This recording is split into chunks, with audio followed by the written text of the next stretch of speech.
അലൈക്കും വറഹ്മത്തുള്ളാഹി. ബിസ്മില്ലാഹിർ റഹ്മാനിർ റഹീം. മക്കയിലെ പ്രധാനപ്പെട്ട രണ്ട് മലകളിലൊന്നാണ് അബൂ ഖുബൈസ് മല. സഫാ ഭാഗത്തിലൂടെ കിഴക്ക് ഭാഗത്ത് നിന്ന് മസ്ജിദുൽ ഹറാമിലേക്ക് പ്രകടമായി നിൽക്കുന്ന ഒന്നാണിത്. ഹജറുൽ അസ്വദിന് അഭിമുഖമായി നാം നിന്നാൽ നമ്മുടെ പിൻഭാഗത്തായിരിക്കും ഈ മല. ഈ മലക്ക് അൽ അമീൻ എന്നും പേരുണ്ട്. നൂഹ് നബി അലൈഹിസ്സലാമിൻ്റെ കാലത്തുണ്ടായ പ്രളയത്തിൽ ഈ മലയിൽ ഹജറുൽ അസ്വദ് സൂക്ഷിക്കപ്പെട്ടതു കാരണം കൊണ്ടാണ് ഈ പേര് വന്നത്. ഹജ്ജിന് വേണ്ടി ജനങ്ങളെ വിളിക്കാൻ ഇബ്രാഹിം നബി അലൈഹിസ്സലാം കയറിയത് ഈ മലയിൽ ആണെന്ന് ഹദീസിൽ വന്നിട്ടുണ്ട്. ഖുർആൻ പറയുന്നുണ്ട്, വഅദ്ദിം ഫിന്നാസി ബിൽ ഹജ്ജി യഅതൂക റിജാലൻ വഅലാ കുല്ലി ളാമിരിൻ യഅതീന മിൻ കുല്ലി ഫജ്ജിൻ അമീഖ്. സൂറത്തുൽ ഹജ്ജിൽ പറയുന്ന ഹജ്ജിന് വരാൻ നിങ്ങൾ, അതായത് ഇബ്രാഹിം നബി അലൈഹിസ്സലാം ജനങ്ങൾക്ക് അറിയിപ്പ് കൊടുക്കുക. എങ്കിൽ കാൽനടയായും മെലിഞ്ഞൊട്ടിയ മൃഗങ്ങളുടെ പുറത്തുമായി വിദൂര സ്ഥലത്തു നിന്നും അവർ നിങ്ങളുടെ അടുത്തേക്ക് വരും എന്നാണ് ഖുർആൻ പറയുന്നത്. നബി സല്ലല്ലാഹു അലൈഹി വസല്ലമയുടെ മുഅ്ജിസത്ത് പ്രകാരം ചന്ദ്രൻ പിളർന്ന അത്ഭുത സംഭവം ഉണ്ടായ ഘട്ടത്തിൽ ഒരു കഷ്ണം മലയിലേക്കാണ് നീങ്ങിയത്. മക്ക മുശ്രിക്കുകളുടെ എതിർപ്പ് ശക്തമായപ്പോൾ ഒരു ദൃഷ്ടാന്തം കാണിച്ചു കൊടുക്കാൻ അവർ നബി സല്ലല്ലാഹു അലൈഹി വസല്ലമയോട് ആവശ്യപ്പെട്ടു. ചന്ദ്രൻ പിളർപ്പായി അവർക്ക് കാണാൻ കഴിഞ്ഞു. ഒരു ഭാഗം അബൂ ഖുബൈസ് മലയിലും മറുഭാഗം ഖുദാ മലയിലുമായിരുന്നു. അപ്പോൾ അവർ പറഞ്ഞത് ചന്ദ്രന് സിഹിർ ചെയ്യപ്പെട്ടുവെന്നായിരുന്നു. അത് നീങ്ങിപ്പോകുന്ന സിഹിറാണ് എന്നും പറഞ്ഞു. അപ്പോഴാണ് ഖുർആൻ ആയത്ത് അവതരിച്ചത്. ഇഖ്തറബത്തിസ്സാഅത്തു വൻശഖൽ ഖമർ എന്ന് തുടങ്ങുന്ന സൂറത്തുൽ ഖമറിലെ ആയത്തുകൾ അവതരിപ്പിക്കപ്പെട്ടു. അതിൽ പറയുന്നത്, അന്ത്യനാൾ അടുത്തു, ചന്ദ്രൻ പിളർന്നു, വല്ല ദൃഷ്ടാന്തവും അവർ കണ്ടാൽ പിന്തിരിയുകയാണ്.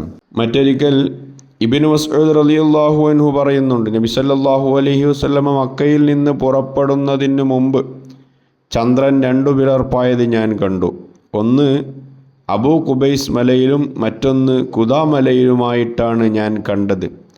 അന്നേരവും ശത്രുക്കൾ പറഞ്ഞത് ചന്ദ്രന് സിഹിർ പറ്റിയെന്നാണ്. ഇനി മക്കയിലെ പ്രധാനപ്പെട്ട രണ്ടാമത്തെ മലയാണ് ഖുഐഖിയാൻ മല. വടക്കു പടിഞ്ഞാറും ഭാഗത്തിലൂടെ മസ്ജിദുൽ ഹറാമിലേക്ക് പ്രകടമായി നിൽക്കുന്നു. അഥവാ ഹിജ്ർ ഇസ്മായിലിന് അഭിമുഖമായി നാം നിൽക്കുകയാണെങ്കിൽ നമ്മുടെ പിന്നിലായിരിക്കും ഈ മല. നാം സഅയ് അവസാനിപ്പിക്കുന്ന മർവയാണ് ഇതിൻ്റെ ഉത്ഭവം.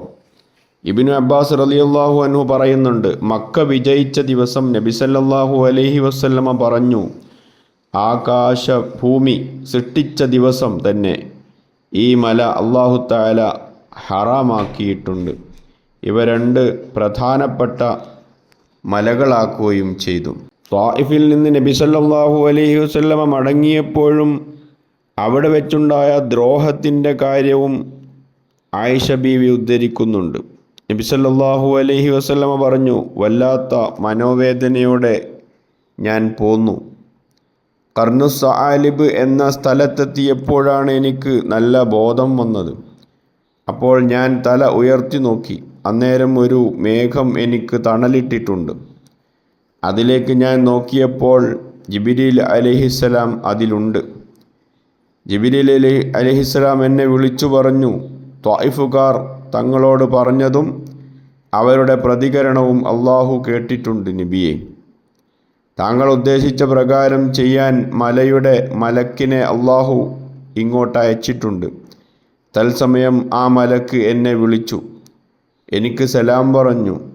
പിന്നീട് മലക്ക് പറഞ്ഞു, മുഹമ്മദെ, ഈ രണ്ട് പ്രധാന മലകൾ അവരുടെ മുകളിലേക്കിടാൻ നിങ്ങൾ പറയുന്ന പക്ഷം അങ്ങനെ ചെയ്യാം. നബി സല്ലല്ലാഹു അലൈഹി വസല്ലം പറഞ്ഞു, ഏകനായ അള്ളാഹുവിനെ ആരാധിക്കുന്ന ഒരാളെങ്കിലും അവരുടെ മുതുകിൽ ഉണ്ടാകാൻ ആണ് ഞാൻ ആഗ്രഹിക്കുന്നത്.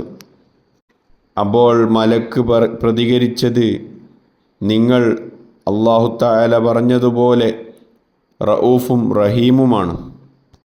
ഇബ്നു ഉമർ റളിയല്ലാഹു അൻഹു പറയുന്നു, ഒരിക്കൽ സൂര്യൻ കുഅയ്ക്കിയാൻ മലയുടെ മുകളിലായപ്പോൾ ഞങ്ങൾ നബി സല്ലല്ലാഹു അലൈഹി വസല്ലമയുടെ അടുത്തുണ്ടായിരുന്നു. അവിടുന്ന് പറഞ്ഞു, മുൻകഴിഞ്ഞ സമുദായക്കാരുടെ ആയുസ്സിൽ നിങ്ങളുടെ ആയുസ് ഇനി അവശേഷിക്കുന്നത് ഈ സൂര്യൻ അസ്തമിക്കുന്നത് വരെയുള്ള സമയം മാത്രമാണ്.